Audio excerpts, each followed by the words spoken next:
A very good afternoon to all the students. In this session, we are going to discuss a topic on optimal asymmetric encryption padding. In short form, we will call it as OAEP.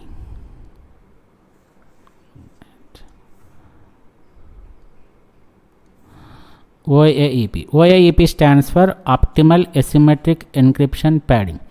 So if you look at this particular term, you can observe that this is a padding technique that is used for the asymmetric encryption and which is considered to be optimal. Optimal means it is the highest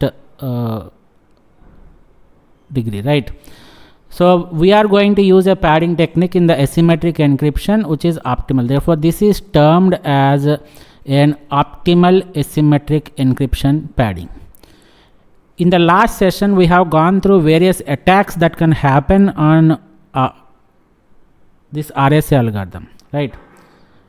So can anybody tell me some of the attacks that can happen on this RSA algorithm? Can you list out the things? Factorization. Okay, factorization. Chosen ciphertext. Chosen ciphertext. Super. Encryption exponent. Ciphertext attack. And this one is encryption exponent attack.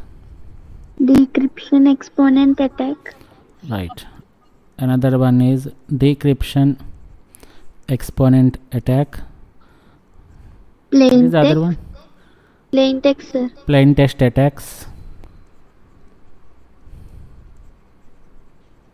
Okay.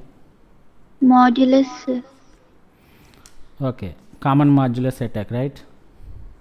Yes, sir. Common modulus attacks.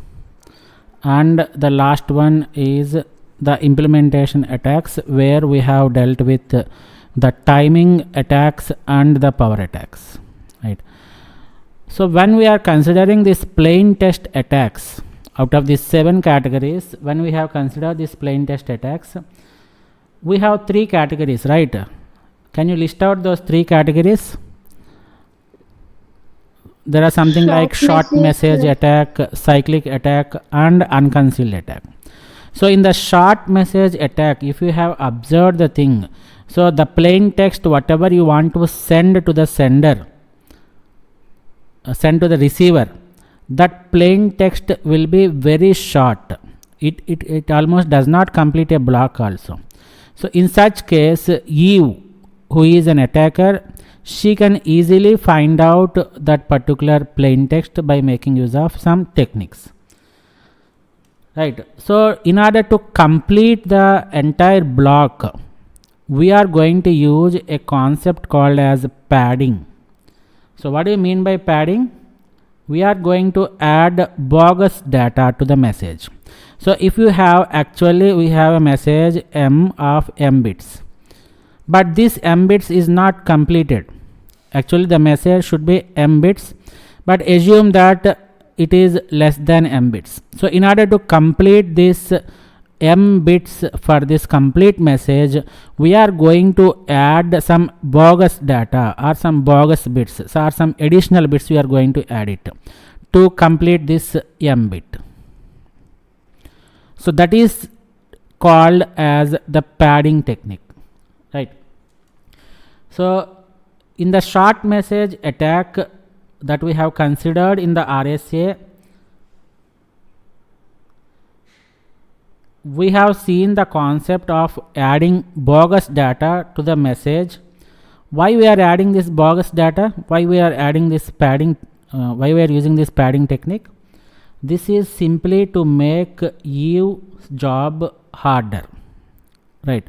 So when we add additional data, the Eve is nothing but attacker. So as we have discussed in the earlier class also, you need to consider 3 parties: Alice, Bob, and Eve. Alice is sender. Here also we are going to consider the same thing. Bob is the receiver, and Eve is, she is attacker, right?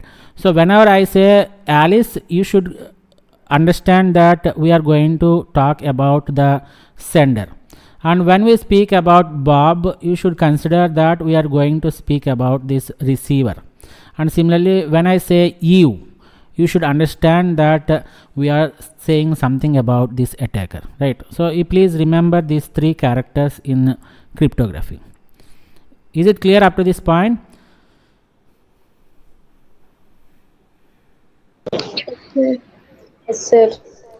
Yes, So sir. what happened here is, in order to make your message complete, which is equivalent to m bits, you are going to use a technique called as padding. This padding technique makes the complete bits for the message, m bits for the message. The reason why we are adding this padding is, as I told, that it makes the job of you more harder, right? That means she has to spend more time to get the exact plain text. Most of the time she won't get the exact plain text. Why? Because she doesn't know what is the padding data and what is the actual data. So in such case, we are making the attacker confused. For this purpose, we are using the padding, right? But what happens here is, if you makes use of some additional techniques, she can find out the plain text. There is a possibility that she can find out the plain text, even though they have used the padding technique. So for this purpose, the RSA group of people, or the research scientists in this RSA group, they have proposed a solution which is called as optimal asymmetric encryption padding, by which you can make your job more and more harder. 99% you cannot get the plain text by if you make use of this optimal asymmetric encryption padding, right? So is it clear why we are going to use this optimal asymmetric encryption padding? It's a simple technique. This optimal asymmetric encryption padding is being used in the context of the plain text attacks, that too in the case of short message attacks. So in the short message attacks, in order to make it complete, a block of bits, you are going to add, you means Alice, that means sender. Sender is going to add some bogus data to the actual data. So that bogus data, we are calling it as the padding. Even though you are making use of the padding technique, you can use more and more sophisticated tools so that she can easily identify the plain text from the ciphertext.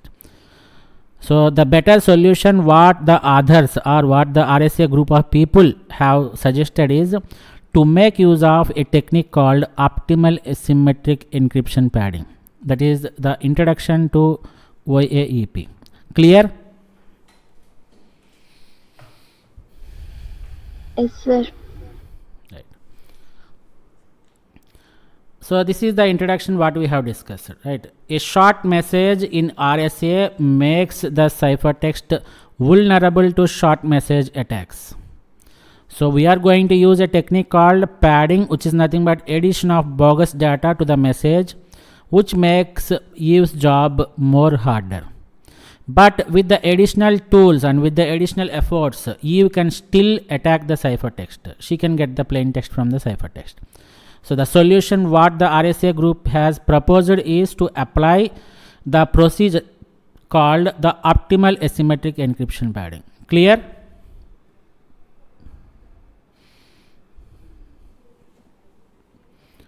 Right. So Yes, this sir. is the block diagram that shows the OAEP technique both at the sender side and the receiver side. So sender side means this is something called as encryption, and at the receiver side we call it as the decryption. So at the encryption side you have to perform these same steps. You can observe here that both the block diagrams are similar, except the change of direction of arrows, that's it. Both are going to use the same functions here, but in the encryption side you have from top to bottom and in the decryption side you are going from bottom to top, bottom up approach. Is it clear?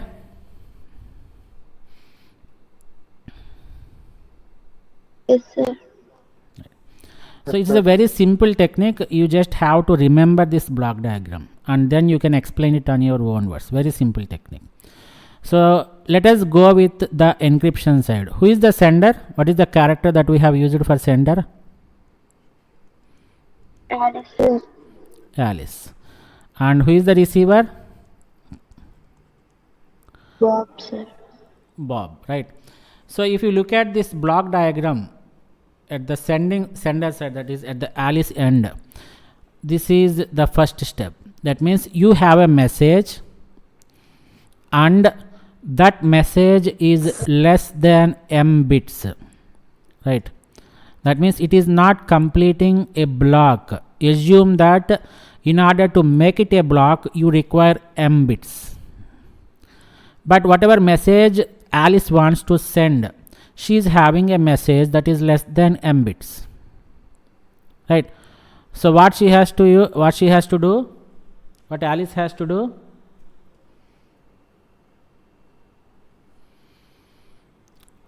if the number of bits is less than block, what Alice has to do, what technique she has to use to make it m bits?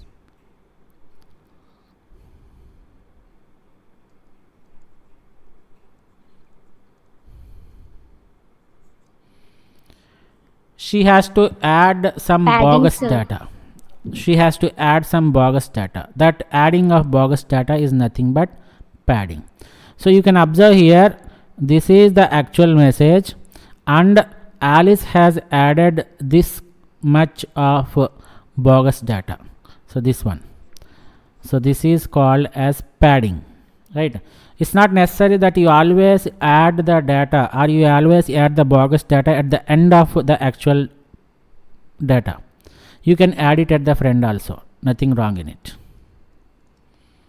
But here in this case she has added the data or she has padded the bogus data at the end of the original message. Is it clear up to this point? This is the first step. So if the message is less than m bits, Alice is going to pad the message so that it makes a m bit message. So the entire thing is m bits. Now let us call the m bits of data with, let us represent it with the capital M, uppercase letter M. So m represents the padded message. Is it clear up to this point? The first step is very clear, right? Just padding has to be done. Clear?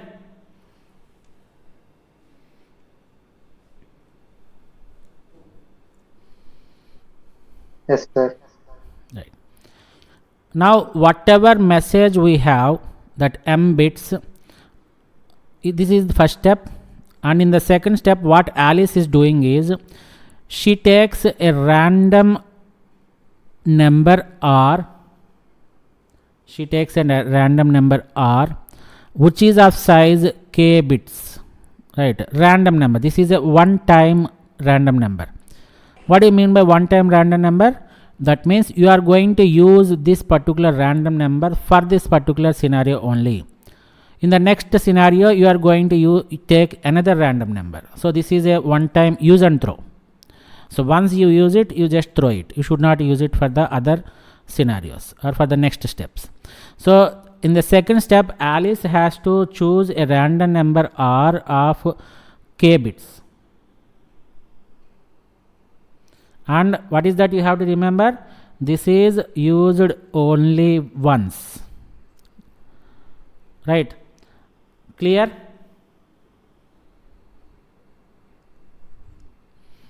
This is second step. Is it clear?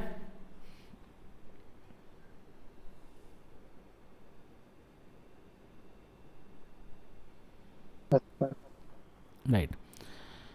See here. Now coming to this G, this is the third step.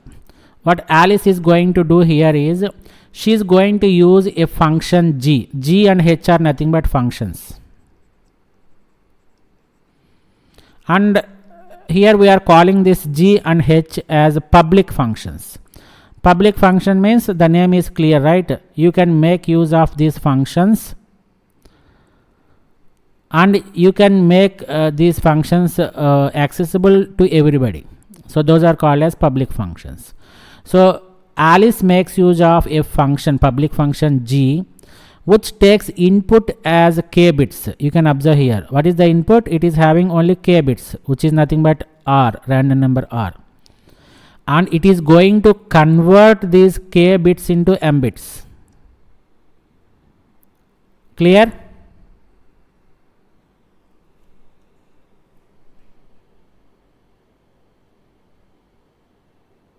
Yes, sir.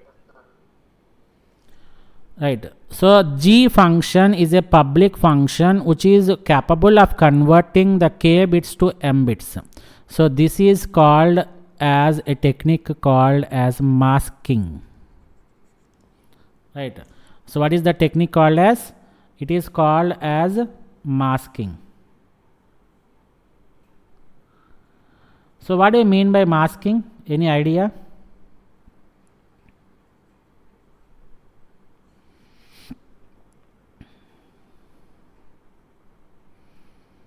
Any idea?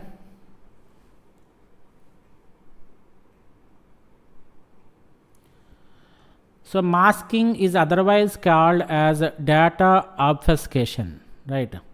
So, and it is a data security technique which can hide the original data being modified, right? So it is just used to hide the original data, nothing more than that, right? It is a technique where you can hide the original data. So this G function is going to convert these k bits into m bits, which we are calling it as masking.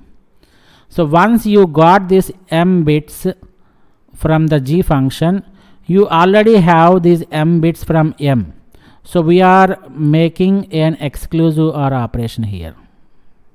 We are making an exclusive OR operation. So whatever I get, I call the output as P1, which is nothing but plain text 1, right? And this plain text 1 is given as input to P1. This entire message here we are giving is input, and the second path is going to another function which is called as H. As I told that this H is also a public function, but remember, what is the input it is taking? What is the size of the input? Is it m bits or k bits?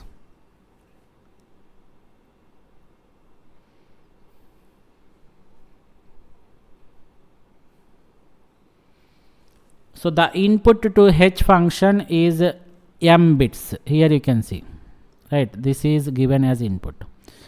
And the H function converts this m bits into k bits. Here you can see the output is a k bit data. And the output what we'll do is, whatever output I will get from H, I will add it to the random number.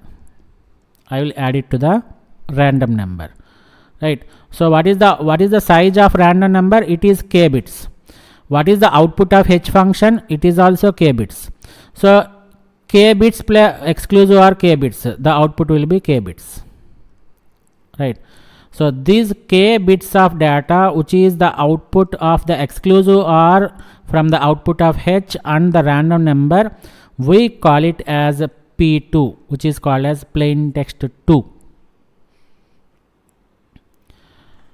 So in the next step, what Alice is going to do is, she is going to combine this append. It's nothing but append, right?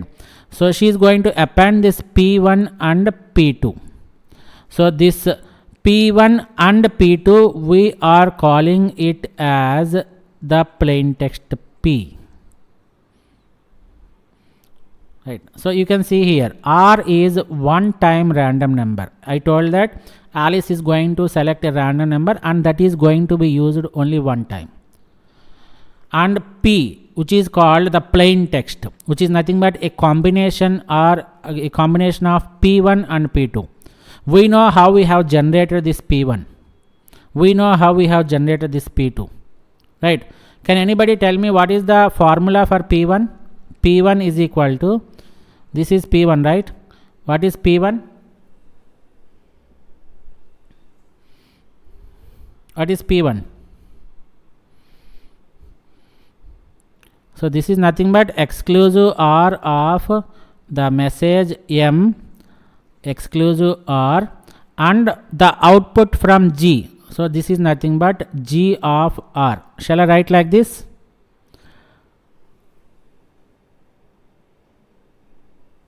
Super. What about P2? How can I write P2 here? P2 is equal to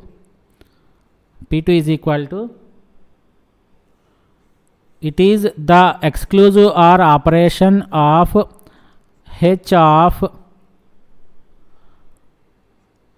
P1 exclusive OR R. So these two formulas are important, right? So here P1 is generated by performing an exclusive OR operation of M and G of R, and P2 is generated by performing an exclusive OR operation of H of P1 and R. Right. So once you have this P1 and P2, it is just appending of P1 and P2 to generate the plain text, which is equal to, what is the size of this P? P1 we have M bits and P2 we have K bits. So the size of this capital P will be M plus K bits. Once you have your P in your hand, you can perform the encryption operation, RSA, you can use it. And the encrypted text, which is called as C, ciphertext, it is also of size M plus K bits only. So this is what happens in OAEP at the sender side. Is it clear?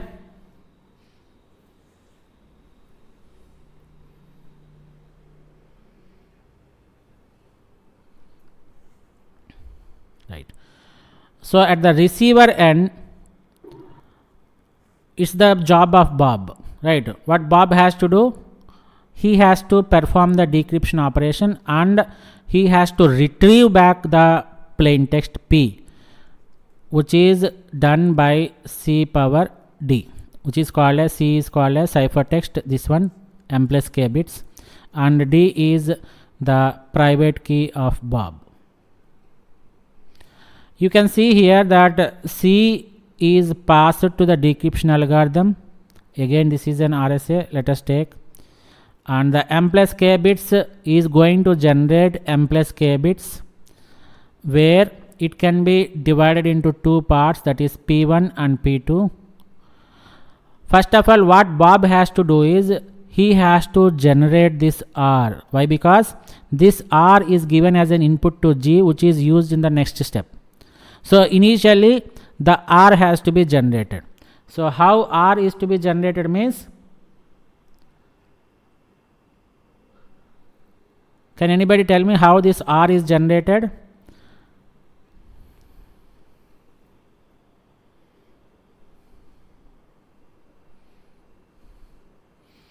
You can see here, what is the input to this one? R is generated as this P2 exclusive R, and it is the input from H of P1. Am I right or not? Right. So if you look at this P2 here, so P2 is given as H of P1 plus R. So let us replace it with this one, H of P1 plus R plus H of, it's not plus, it is exclusive R, H of P1. So exclusive R of H of P1 and H of P1 plus R is nothing but R. So this is how the R is generated. R is nothing but random number, one time random number. So you have generated the random number. Now in the next step, Bob has to generate the P, plain text, right? So Bob uses, so what is this one? What is that equation for this one, output? So it is nothing but exclusive OR of G of R, this one, plus P1. This is the output here, which is nothing but the message M.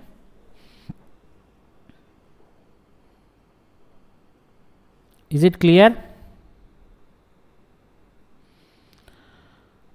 So P1, Yes, we have P1 as M exclusive OR GR. So M exclusive OR GR, replace this P1 with M exclusive OR GR, exclusive OR GR, which is nothing but capital M. So this capital M is nothing but size of M bits. It is of size M bits. And you can remove the padding and you can get the actual message, this one, which is less than M bits. Clear? So C is ciphertext, P is the plain text which is generated by appending P1 and P2, and G and H are public functions where G function is used to convert the K bit to M bit and H function is used to convert M bit to K bit. So this is how the OAEP works, right? So let us again go back to this steps only. So at the encryption end, as I told that Alice pads the message to make a M bit message, which we call it as M, this one. And in the second step, Alice chooses a random number R of K bits, and remember that R is used only once. Once it is used, you have to destroy it or you have to discard it. This is the second step I mentioned here, right? And in the third step, Alice uses a public one-way function which is called as G that takes an R, this is not R bit, this is K bit. This takes K bit integer and creates an M bit integer. So this is called as a mask. Masking is a technique where you can hide the original data. Right. So here I have mentioned. So this is step 3, this one. So once you are done with step 3, Alice applies the mask GR to create the first part of the plain text. So the first part of plain text is nothing but P1, which is generated with the original message M plus G of R. This plus is nothing but exclusive R. Don't forget it, right? And P1 is the masked message. And after that, Alice creates the second part of the plain text, which is denoted by P2, and it is given by H of P1 plus R. This one. This is nothing but P2 is H of P1 exclusive R, R. And after this, the H function is another public one-way function which is used to take the M bit input and it creates a K bit output. So this can be a cryptographic hash function. This we will discuss in the next class, next sessions. So P2 is used to allow Bob to recreate the mask after decryption. Why we are using this P2 means, as you can see here, that Bob, whenever he receives the ciphertext or after decryption, he will get the plain text P. But this plain text is a combination of P1 and P2. From this P2, he is going to generate the random number R. So for this purpose, you have to make use of this P2. So the main purpose of this P2 is to generate, the main purpose of P2 is to recreate the mask after decryption, right? So you are going to recreate this R, and by making use of this R, you can unmask it, right? And finally, Alice creates C is equal to P power E, that is equal to P1 appended with P2 power E, and send C to Bob. This is all about the encryption. Now coming to the decryption side, this is from the Bob end. So Bob creates this P by making use of this ciphertext and by making use of the private key D, which is equal to P1 appended to P2, P2 appended to P1. And as a first step, as I told, that Bob first recreates the value of R using H of P1 plus P2. But h of p1 plus p2 is nothing but h of p1 plus r. So ultimately you will get r, where plus is nothing but the exclusive r.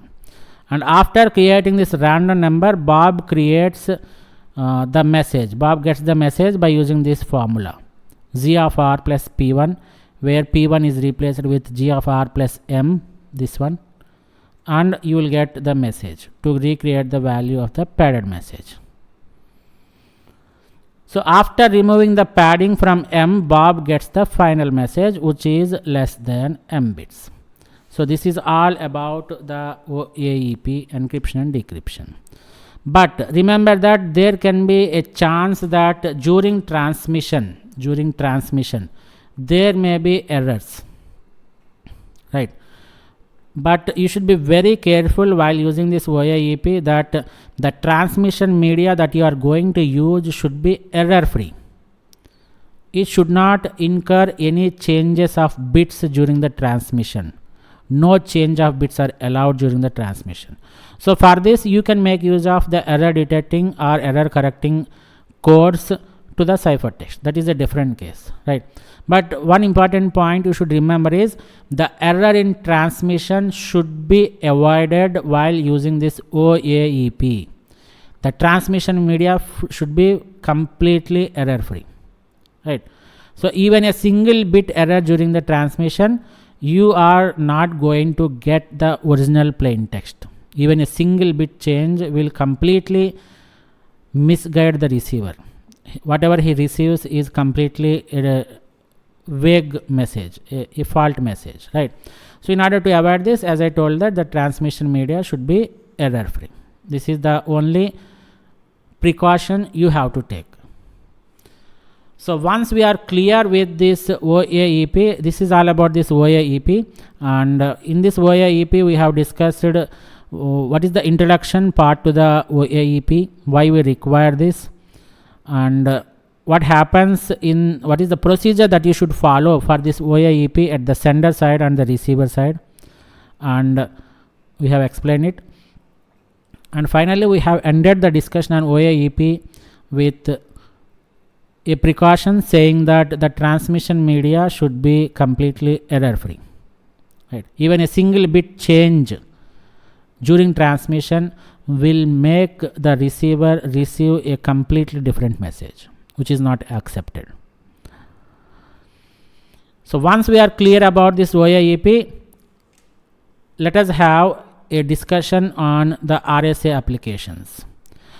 From the initial point of discussion on RSA, we have been saying that RSA is used to encrypt and decrypt the actual messages. You can encrypt, you can use it for encryption, or you can use it for the decryption, right? But one thing you should remember is the RSA algorithm is not suitable to encrypt and decrypt long messages. Very important point.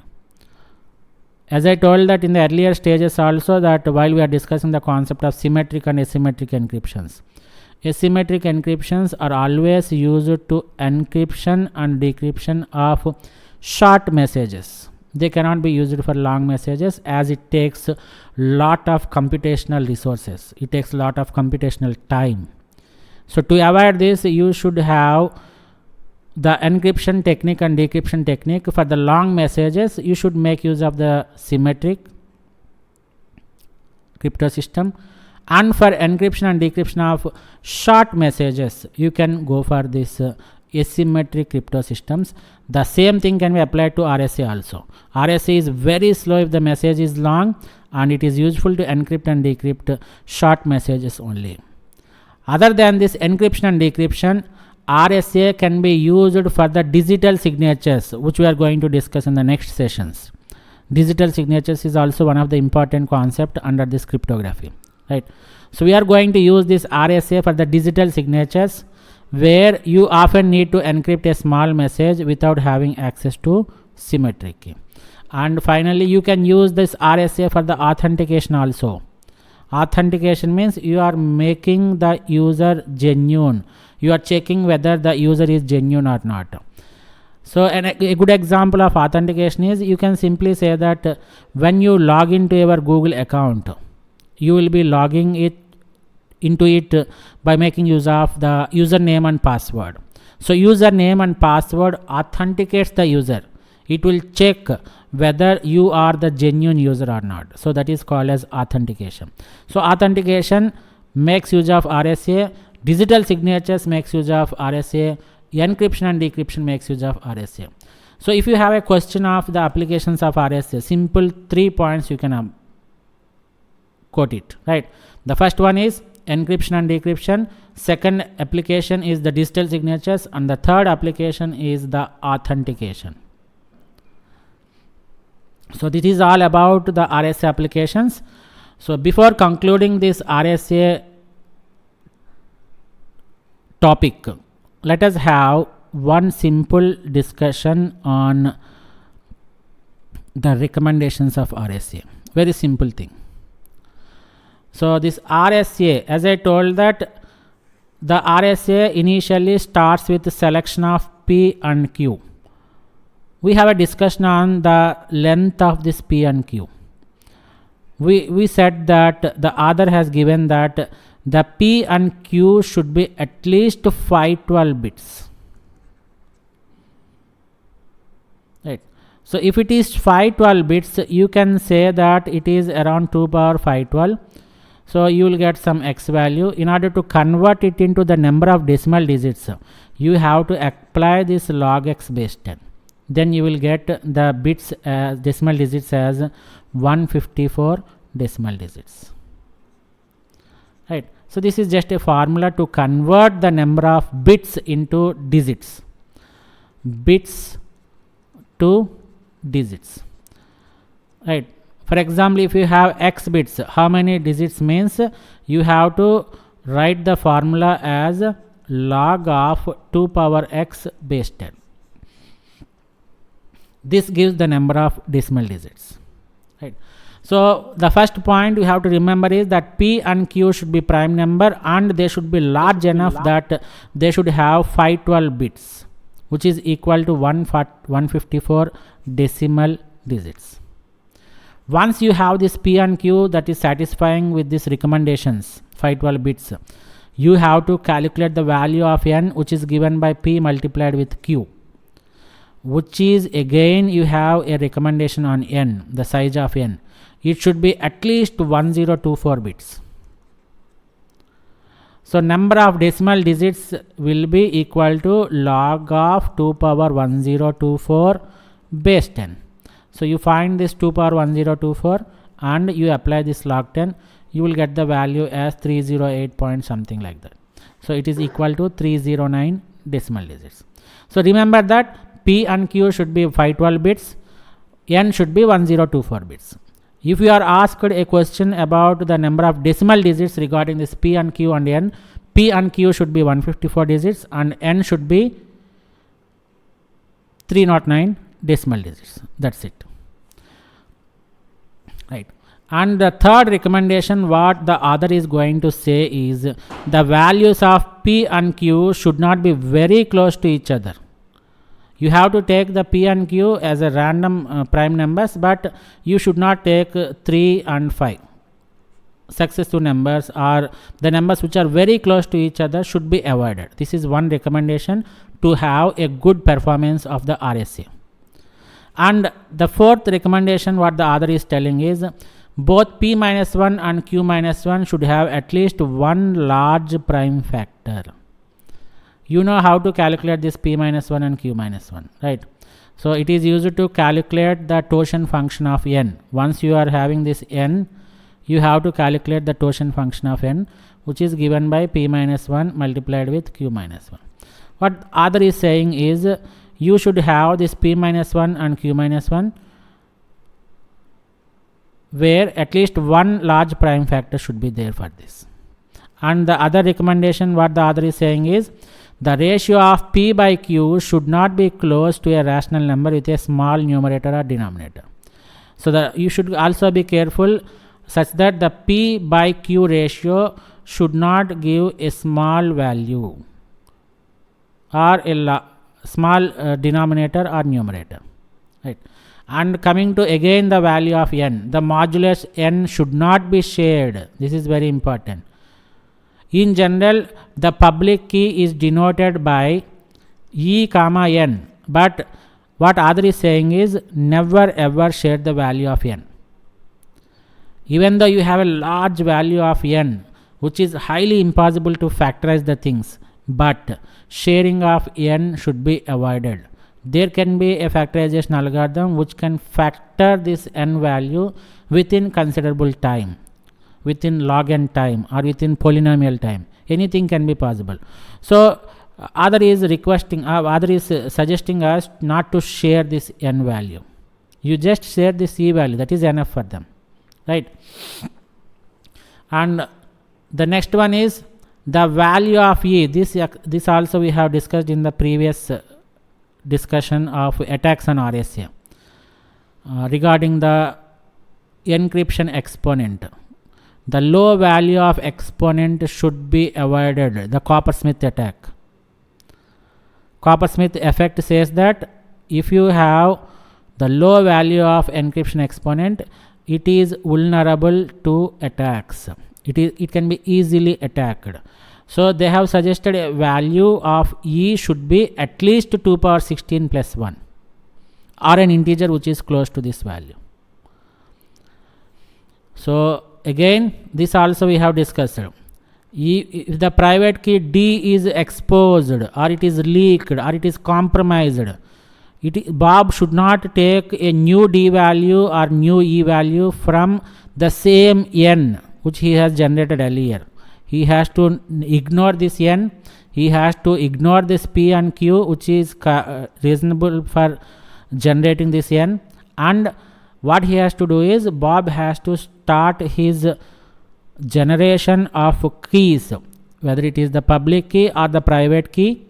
He has to start generating his keys from the starting point. He has to select a new p and q value with these following recommendations, and he has to generate the n value with this following recommendations, and then he has to select e which is around 2 power 16 plus 1 or some integer close to this value, and then he has to calculate this thing. So from the first step onwards he has to calculate everything. So don't ever get relaxed when your private key is leaked. You have to start your work from the first step onwards. This is what is very important. And finally, the messages must be padded using OAEP in order to protect your RSA algorithm from which attack? Short message attacks. It is better that you use this OAEP technique. So these are all the various recommendations. 9 recommendations has been given by the group of RSA scientists in order to make your RSA algorithm perform better, right? So you should have a P and Q which is 512 bits, N should be 1024 bits, and P and Q should not be very close to each other. P minus 1 and Q minus 1 should be, at least one of it should be a very large prime factor, and you should not expose your value of N, and the value of E should be around closer to 2 power 16 plus 1, and if D is leaked, that means the private key is leaked, don't ever get relaxed. You start your work from selecting of new P and Q values, generating your new N value, generating your new totient function, and then getting your E and D separately. And finally, you can make use of the OAEP technique to protect your RSA algorithm from short message attacks. So that's all about the recommendations we have. So in this session we have gone through one important concept on optimal asymmetric encryption padding which is used in the RSA algorithm, and after completion of this OAEP algorithm we have gone through the applications where we can use this RSA algorithm. Is first one is in the encryption and decryption technique, second one is you can make use of it in the digital signatures, then the third application is you can make use it for authentication purposes. And we have ended our discussion with the recommendations that are suggested by the RSA group of people. With a lot of recommendations has been given. This is to make the RSA perform better if you make use of all these recommendations, right? So that's all for today's session. Thank you one and all for joining the session.